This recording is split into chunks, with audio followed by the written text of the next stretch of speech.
Hello, thank you for taking the time to talk about the IT Leadership Community of Practice.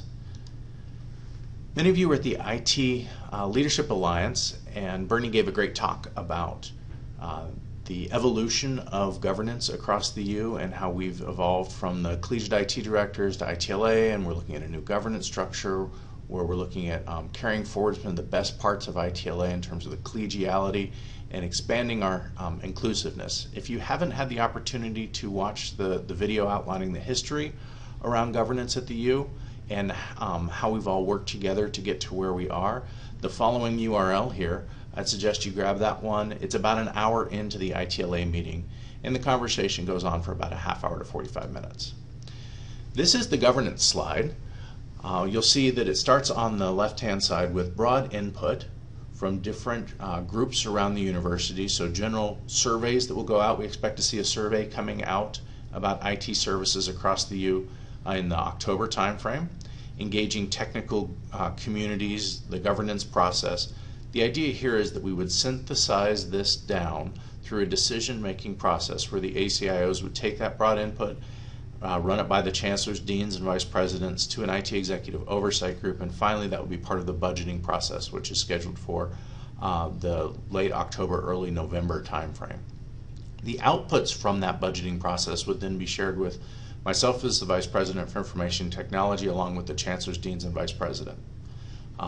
That would then be used to operationalize the strategic directions for IT at the university.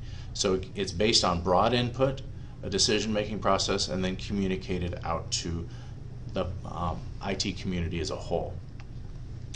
So I wanted to give some examples of what those types of inputs would be, so we all are thinking at the right level. So I don't expect to see inputs from the process to include very tactical things like what type of storage should we buy, or how should storage be configured, or how should wireless access points be configured or aligned.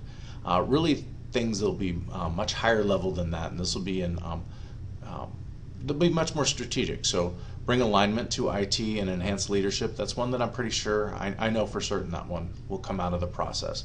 Ones that I think will, but I'm not certain about, would be enhance academic technology, so an e-learning strategy with some meat around it, providing the framework for it, but not necessarily all the fine details of what type of platform or how it will be configured. We'll get to how that operational type activity would go on in the future. Another one would be leverage common infrastructure. We've been having a good conversation about coordination and alignment of our IT help desks. So these are the type of inputs I would expect to see come out of the input and the decision-making process, so the red part and the blue part. And so then that gets given to the execution and implementation part, and that's really what I want to talk about today is moving forward, how do we make sure we bring alignment in our execution and operations without over control or too much stifling influence or loss of local direction and flavor. So currently the way we do this is we've had ITLA, which has been helping establish a direction, and so that's represented by my little three circles here representing the co-chairs and the technical domain committees. We've had OIT, which has 23 different service offerings and 4 line organizations. We have communities of practice that are self-forming and self-normalizing, and then we have these the local IT departments that often have their own local flavor. So how do we take all of these different bodies and help provide them those red arrows or those red inputs? So the goals in the plan model are to continue the leadership skills and the development that's been started by ITLA and ITLP. Specifically, we want to carry forward the collegiality and willingness to work together. That's something that I've noticed is very unique at the University of Minnesota, is the level of professionalism, kindness, and genuine friendship between many of the IT directors. And we want to enhance the inclusiveness to include all IT staff and evolve to a we conversation. So this is something where I'd like to challenge us to be a little more inclusive. Many of the IT directors who represent pretty large IT investments across the U haven't been able to be part of ITLA, just through nobody's fault, just the way it was formed. And then the ITLA historically has been mostly the directors or the most senior IT leader in a department, and we want to make sure that we have staff included in all these, the execution part of this. We want to continue to enhance our ability to execute and deliver. So as we set goals, we want to have a process by which we hold each other accountable for achieving those goals, and we set realistic goals that we know we can all accomplish together. So those are the goals for the plan model. So what's the plan model look like? This is based around the communities of practice idea. So in this model, you'll recognize one of the red arrows from the governance process that we talked about a few slides ago. So bring alignment to IT and enhance IT leadership. So I'm forming a IT leadership community of practice. So this is people who are helping lead IT. So this would be like the next evolution of ITLA. So in the same way that ITLA evolved from the collegiate IT directors, this IT leadership community of practice is evolving from ITLA, carrying forwards the best parts, the collegiality, the framework by which we're working together, those sorts of things. So this IT leadership community of practice will focus specifically on bringing alignment to IT, enhancing IT leadership. So what will be the outputs? They'll help define other formal communities of practice. So I have no preconceived notions on what communities of practice, what other communities of practice may come next. They'll help refine the input from the governance process. So the input from the governance process will be pretty high level and pretty strategic, and so we'll need this group to give it to the communities of practice in bite-sized chunks that can be consumed and milestones can be established around.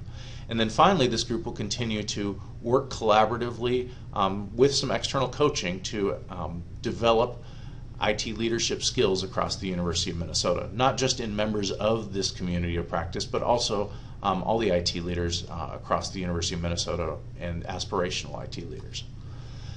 So that first goal, the refining other formal IT communities of practice, is going to result in other formal IT communities of practice. And each one will have one or more inputs from the governance process. So we may have one on help desk alignment, we may have one on, I would expect we would have one definitely on academic technologies, those sorts of things. Communities of practice are great because they can also be self-forming. So one of the challenges we had in moving to this community of practice model was we needed to realize and recognize that there would be formal communities of practice, mostly so we know where they are and what that we've asked them to work on one of these little red arrows from the governance process, but also so that we can have that communication. We also want to make sure that the same framework we develop for this fosters informal communities of practice.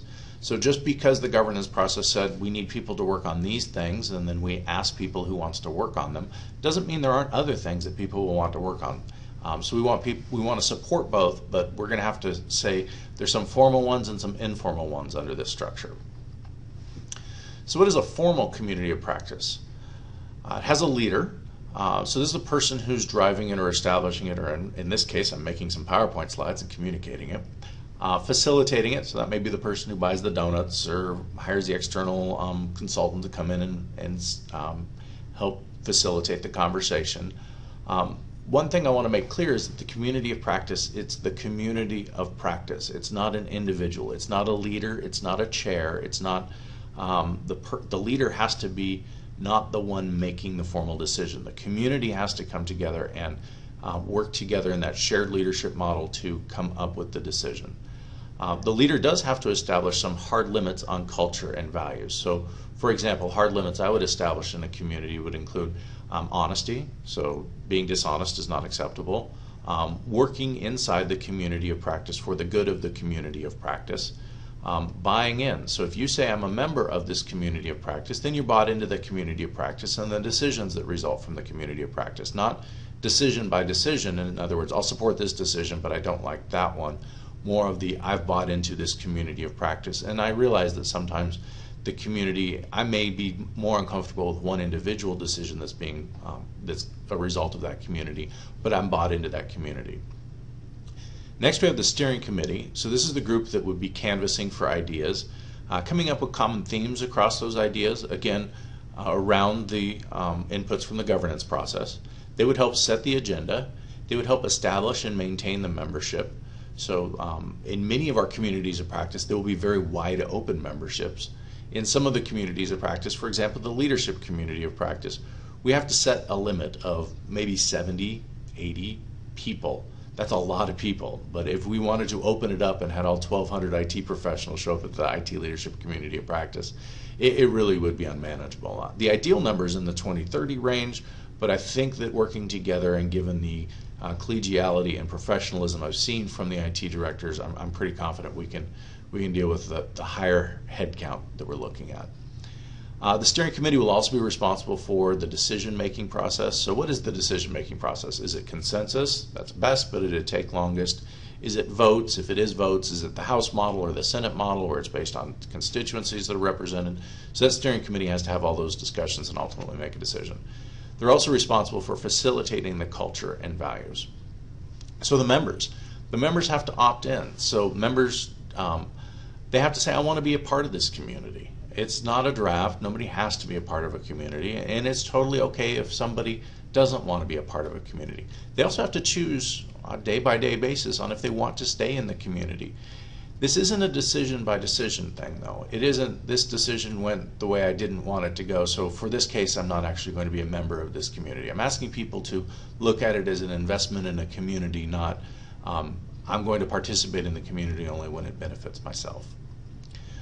Members need to bring up challenges, so they need to carry forward things that need to be worked, and more importantly, we need to bring up solutions. We need to come up with the solutions. Ultimately, we also need to bring back what we've learned from each other, or what the direction the community has established, back to their part of the University of Minnesota. Now, not in all cases will they be able to sell the idea to their part of the University of Minnesota. Maybe it's not even best aligned with their part of the University of Minnesota. So while they may be opted in and they're a fully member of the committee, it doesn't mean that just because the committee's decided to do something that we're going to autocratically push that out to the university. Final two items are they need the input from the governance process. So the formal communities of practice will have an input from the governance process. And then finally, they should have some outcomes. So based on the inputs, what are the outcomes that we expect to see from that community of practice? So what's an informal community of practice? It's much more unstructured. So it's self-identified. It may or may not have a leader. It may or may not have multiple co-chairs. The steering committee idea is optional. It's self-forming in its membership, its goals, and its outcomes.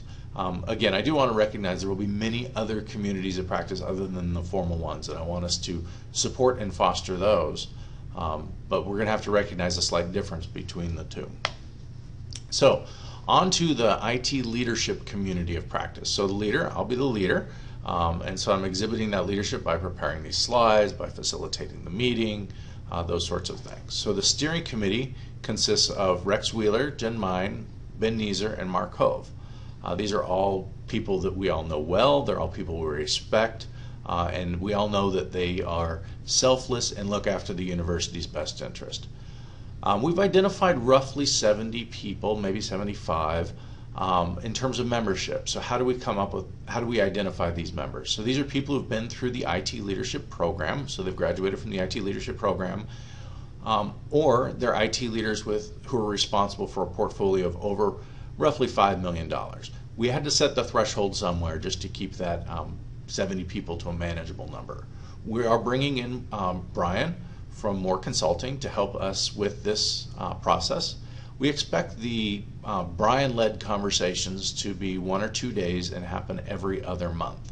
On the off months, we probably will still all get together to continue to work on things, but More Consulting is going to come on site for leadership development as well as helping us facilitate this conversation every other month. So for this IT leadership community of practice, what are the inputs? We are looking for this community of practice to help define what alignment is and to help bring that alignment to the IT community across the University of Minnesota. We also want this community of practice to help enhance IT leadership, so work on leadership skills and management skills, supervisory skills for the people in this community as well as other leaders across the university and the IT profession. So what are some of the outcomes from this community? This community has to define the other formal IT communities of practice. So this is, you can view it as like patient zero. This is the community of practice that will spawn other formal IT communities of practice. So this is the community that will receive that governance input, the decisions that have been made by the governance process, and then go charge other communities of practice. They will help refine the inputs from the governance process, this community will. Many of the inputs will be at such a high level and so strategic that this community will help put them into bite-sized chunks for other communities of practice. And finally, this community will work on our development, each of our personal career development around our leadership skills. So what's the rollout plan? So today is the video helping communicate this community of practice and operationalizing this part of the governance model. September 12th, we will have an ITLA meeting. This will be a celebration. We'll be talking about things that we've enjoyed from ITLA that we want to carry forward into this community of practice. It'll be a transitional celebration. September 18th and 19th will be the first meeting of this IT leadership community of practice. It'll be a multi-day event. More consulting will be in to help facilitate the conversation. The focus there will be on understanding and refining this model. I'm a very driven individual. If we could actually get into the execution of this model, and that would be my preference, but I also have to be realistic and understand this is the first time many people have heard about this, and so we as a community have to come together and move forward at a pace that we're all comfortable with. So we'll realistically be spending the September meeting working on understanding and refining the model, and not as much into charging other communities of practice to start work. We may do one or two, but I'm getting ahead of myself. September 25th, I'm looking to have a all IT staff meeting. So this is an optional meeting for anybody in the IT profession across the University of Minnesota to discuss observations I've had over my first 6 months working at the University of Minnesota, and to create an awareness around how every staff member can engage in this new governance model. So talking points. I hope you as leaders in the IT community can help communicate the two main talking points from this. The first one is the community of practice idea is first and foremost about inclusiveness. We want to move to a culture of we, where we as an IT community are working together and collaboratively to resolve issues. Second part is about teamwork. We want to get to an environment where we trust each other, where we're willing to be vulnerable with our ideas. We listen to the other person thinking that they have nothing but the best intention in their heart. And we're willing to have that constructive conflict that's needed for us to leave all the ideas on the table and then collectively come up with something that we all believe in. Some ideas that we brainstormed with Brian Moore for our first session would be discuss the benefits that we've established or we've seen over ITLA and ITLP. We'll kick off this new community of practice. So what's our purpose? How do we do it? There will be some individual development, just as our own leadership development. We'll work on some learning some new skills. So one of the skills that we'll have to work on as leaders in here is large group facilitation. So how do we facilitate very large unstructured groups or communities of practice? We'll explore the new community of practice. We may look at scenarios into other communities of practice, and then what do we need to do to work on together.